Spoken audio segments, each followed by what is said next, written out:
Very good morning students, welcome back to my channel which is Mami biology with me यानी मीनाक्षी के साथ। तो previous video में हम लोगों ने क्या कंप्लीट किया था, जिम्नोस्पर्म यानी जिम्नोस्पर्म के हमने जनरल कैरेक्टरिस्टिक भी पढ़ लिए और रिप्रोडक्शन भी पढ़ लिया। आई होप आप सभी को समझ में आया होगा।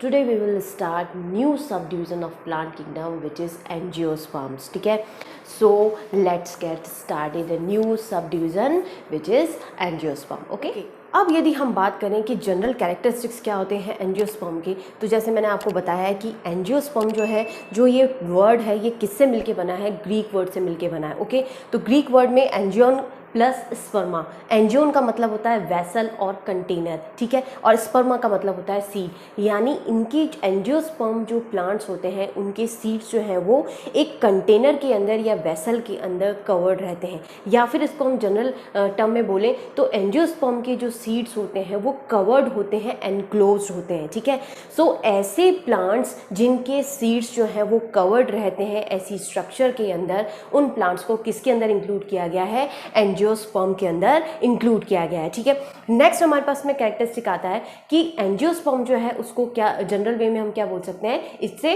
Flowering plants. ओके, कि इनके अंदर मेन कैरेक्टरिस्टिक क्या होता है कि इनके अंदर रिप्रोडक्टिव स्ट्रक्चर क्या होती है, फ्लावर्स होते हैं। सो इनको क्या बोलते हैं हम, फ्लावरिंग प्लांट्स बोलते हैं। ओके, एंजियोस्पर्म की स्पीसीज कितनी है, तो 3 लाख स्पीसीज है इन फ्लावरिंग प्लांट्स की, या कह सकते हैं एंजियोस्पर्म की इस पूरे अर्थ के ऊपर। ओके, सो जब अर्थ के ऊपर 3 लाख इनकी स्पीसीज है तो प्लांट किंगडम का सबसे डाइवर्स और लार्जेस्ट ग्रुप कौन सा होगा, एंजियोस्पर्म होता है। So angiosperm is the largest and most diverse group within plant kingdom. Okay, अभी मैंने आपको बताया कि ये जो 3 लाख इनकी स्पीसीज है, मोस्ट डाइवर्स है, लार्जेस्ट ग्रुप है, तो ये क्या होगा कि एंजियोस्पर्म डोमिनेट्स अर्थ सरफेस, यानी अर्थ की मैक्सिमम सरफेस को किसने कवर किया हुआ है, किसने ऑक्यूपाई किया हुआ है, एंजियोस्पर्म ने ऑक्यूपाई किया गया है। ठीक है, अब यदि हम एंजियोस्पर्म के हैबिटेट की बात करें तो जैसे मैं आपको पहले ही बता चुकी हूँ कि अर्थ का मैक्सिमम एरिया जो है इन्होंने ऑक्यूपाई किया हुआ है।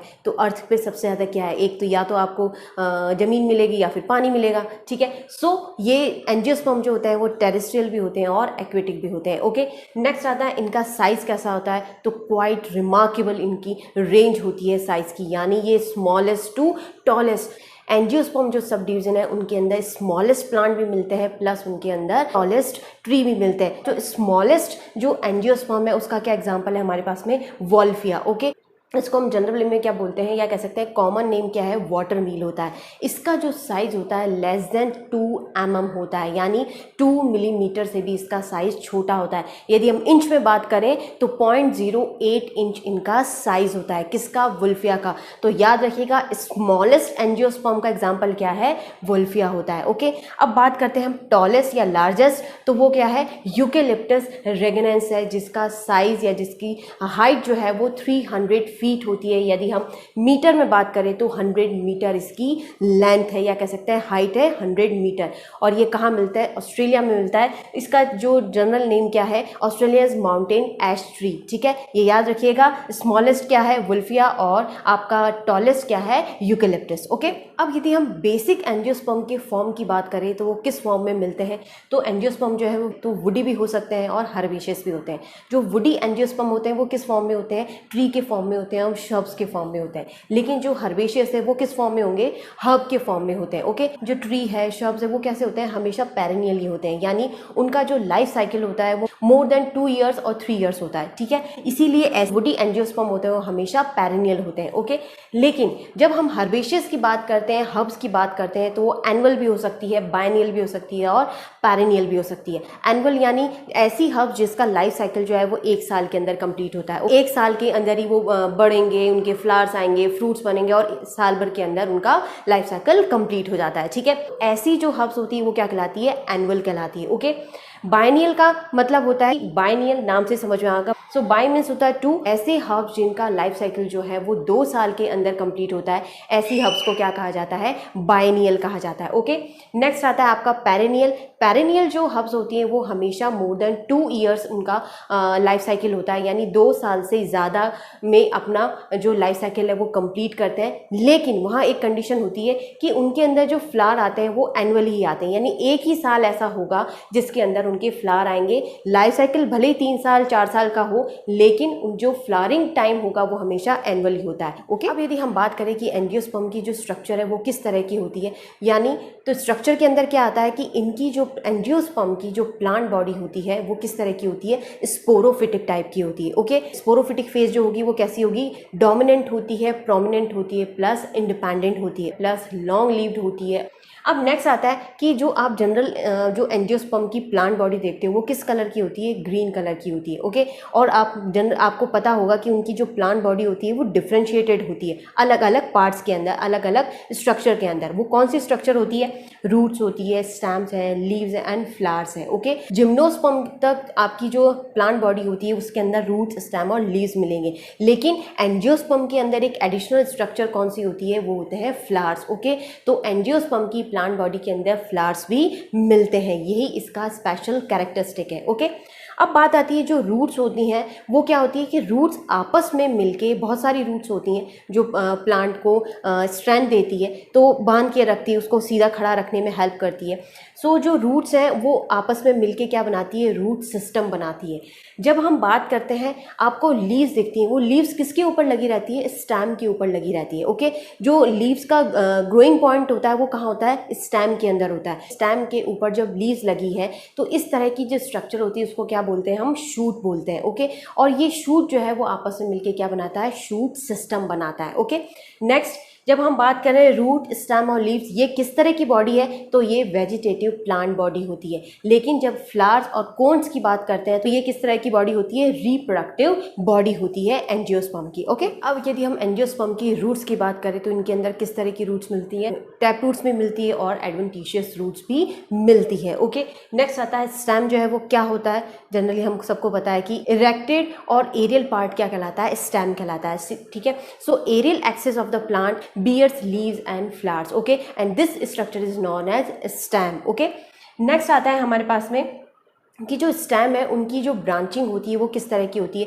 तो डाइकोटोमस ब्रांचिंग प्रेजेंट होती है किसके अंदर, एंजियोस्पर्म के स्टेम्स के अंदर। ओके, नेक्स्ट आता है लीव्स जो है वो किस तरह की होती है, एंजियोस्पर्म के अंदर जो लीव्स मिलती है वो हमेशा कॉम्प्लिकेटेड होती है, कंपाउंड स्ट्रक्चर होती है। ओके, किस तरह की स्ट्रक्चर होती है, so leave composed of a leaf blade, 2 स्ट्यूप्यूल्स, एक इसके अंदर पिट्यूल होता है और एक इसके अंदर ब्लेड होता है। तो इस तरह यानी ये चारों स्ट्रक्चर से मिलके एक लीफ कंपोज होती है, इसीलिए एंजियोस्पर्म की जो लीफ होती है वो कंपाउंड प्लस कॉम्प्लिकेटेड स्ट्रक्चर होती है। ओके, एंजियोस्पर्म की कुछ ऐसी स्पीसीज है या कुछ ऐसे प्लांट्स हैं जिनके अंदर रूट्स, स्टेम और लीव्स जो है वो मॉडिफाइड फॉर्म में मिलती है। ओके, सो किस लिए मिलती है मॉडिफाइड फॉर्म में, कि उनके अंदर कोई स्पेशल फंक्शन है जो जिनके लिए कोई स्ट्रक्चर नहीं है, तो वो उसे उस पर्टिकुलर फंक्शन को करने के लिए वो अपनी स्ट्रक्चर को क्या करते हैं, मॉडिफाई कर लेते हैं। ठीक है, so modified structure of root, stem and leaves are also present in angiosperm for special function. Okay, अब यदि हम बात करें कि एंजियोस्पर्म की जो प्लांट बॉडी के अंदर रिप्रोडक्टिव स्ट्रक्चर क्या होती है, तो वो होती है फ्लावर। ओके, सो फ्लावर जो है वो क्या है, मॉडिफाइड शूट होता है। फ्लावर क्या है, शूट का मॉडिफिकेशन होता है। ओके, क्या होते हैं फ्लावर के अंदर, सबको पता है, सेपल्स होती हैं, पेटल्स होती हैं, टैपल्स होती हैं। ओके, स्टैमेंस होते हैं। ओके, प्लस क्या होता है उसके अंदर ओवरी होती है। जो स्टैमेंस होते हैं उनको क्या बोलते हैं, माइक्रोस्पोरोफिल्स बोला जाता है, और जो ओवरी होती है उसको क्या बोलते हैं, मेगास्पोरोफिल्स बोलते हैं। ओके, और ये क्या है, ये लीफ के मॉडिफिकेशन होते हैं। और कंप्लीट यदि फ्लावर जो पेडिसल से लगा रहता है, शूट से जो अटैच रहता है, यदि हम कंबाइंडली यदि फ्लावर की बात करें तो ये क्या है, it's a modification of shoot. इसके अंदर कुछ पार्ट जो है वो स्टेम से मॉडिफाई होता है और कुछ पार्ट जो है वो लीफ से मॉडिफाई होता है, इसलिए इसको कंबाइंडली हम क्या कहते हैं कि flower is a modification of shoot. Okay, यदि हम बात करें कि जो फ्लावर होता है उसके कितने पार्ट्स होते हैं या कितने वर्ल्स होते हैं, तो जनरली हम लोगों ने फ्लावर देखा है हम सब लोगों ने कि कितनी सुंदर सुंदर उसके अंदर पेटल्स होती हैं। ओके, कलरफुल वो उसकी स्ट्रक्चर होती है, कुछ उसके अंदर ग्रीनी स्ट्रक्चर होती है। ओके, कुछ उसके अंदर अलग से राउंड शेप स्ट्रक्चर अंदर दिख रही है। अलग अलग जो स्पीसीज होती है उनके फ्लावर्स का कलर जो है वो अलग अलग होता है, अलग तरह की उनकी स्ट्रक्चर होती है, शेप होता है। ठीक है, तो जनरल यदि हम फ्लावर की बात करें तो फ्लावर के अंदर 4 मेन पार्ट्स होते हैं या 4 वर्ल्स होते हैं या कह सकते हैं 4 चक्र होते हैं। सो फर्स्ट जो हमारे पास में स्ट्रक्चर आती है वो आती है कैलिक्स, ओके। सेकंड स्ट्रक्चर होती है कोरोला, थर्ड होती है हमारे पास में एंड्रोशियम और फोर्थ आता है हमारे पास में गायनोशियम। यानी कोई भी जो नॉर्मल फ्लावर है उसके अंदर ये चारों वर्ल्स प्रेजेंट होते हैं, ओके। ऐसा फ्लावर जिसके अंदर कैलिक्स, कोरोला, एंड्रोशियम और गायनोशियम चारों वर्ल्स होंगे या कह सकते हैं ये चारों वर्ल्स यदि किसी एक फ्लावर के अंदर प्रेजेंट होते हैं तो इस तरह का जो फ्लावर होता है वो क्या कहलाता है, कंप्लीट फ्लावर कहलाता है। और इन चारों में से कोई भी एक वर्ड यदि उसके अंदर एब्सेंट है या कोई भी इन चारों में से कोई भी एक पार्ट यदि उनके अंदर एब्सेंट है किसी फ्लावर के अंदर तो इस तरह का जो फ्लावर होता है वो इनकम्प्लीट फ्लावर कहलाता है, ओके। तो कैलिक्स जो है वो क्या कहलाता है, तो कैलिक्स जो है जो किसी भी फ्लावर का जो सबसे नीचे वाला जो पोर्शन होता है, जो ग्रीन कलर का पोर्शन होता है, जो आपके ब्राइटली कलर्ड पोर्शन को कवर किए हुए रहता है, वो पोर्शन क्या कहलाता है, कैलिक्स कहलाता है, ओके। सो कैलिक्स जो है वो कलर कैसा होता है, ग्रीन कलर का होता है, ओके। लीफी स्ट्रक्चर होती है, लीफ का मॉडिफिकेशन है, लीफ का स्ट्रक्चर होता है ग्रीन कलर का होता है। सो जो लीफी स्ट्रक्चर होती है उसको हम क्या बोलते हैं, यदि सिंगल यदि स्ट्रक्चर की बात करें तो क्या बोलते हैं, हम सैपल बोलते हैं। लेकिन ये एक सैपल नहीं होता, एक से ज़्यादा होते हैं, इसलिए हमेशा हम यहाँ क्या टर्म यूज़ करते हैं, सैपल्स टर्म यूज़ करते हैं। और जो सैपल्स होती है उसको कंबाइंडली हम लोग क्या बोल सकते हैं या कलेक्टिवली जो एक टर्म है उसे क्या बोलते हैं, अलग अलग सैपल्स यूज़ नहीं करते, कलेक्टिवली हम टर्म यूज़ करते हैं जिसको हम बोलते हैं कैलिक्स। इस कैलिक्स का क्या काम होता है, it's a help to protect the unopen bird. आपने देखा होगा यदि हम एग्जाम्पल की बात करें, एक आपने रोज़ का फ्लावर देखा है, तो रोज़ का जो नॉर्मल बड होती है, जो अनओपन बड होती है, उसको लीफी स्ट्रक्चर जो है वो ग्रीन कलर की कवर्ड किए हुए रहती है, ठीक है। तो वो कवर्ड किए रहने का मतलब क्या होता है कि वो उसके अंदर के जितने भी वर्ल्स हैं उसको प्रोटेक्ट करने का काम करती है, ठीक है। सो कैलिक्स का क्या काम होता है, प्रोटेक्शन का काम करती है, ओके। नेक्स्ट स्ट्रक्चर आती है हमारे पास में कोरोला। कोरोला जो आपका ब्राइटली कलर्ड जो स्ट्रक्चर होती है वो क्या कहलाती है, आपकी पेटल्स कहलाती है। और कंबाइंडली जो पेटल्स होती है उनको हम क्या टर्म यूज करते हैं, कोरोला कहते हैं, ओके।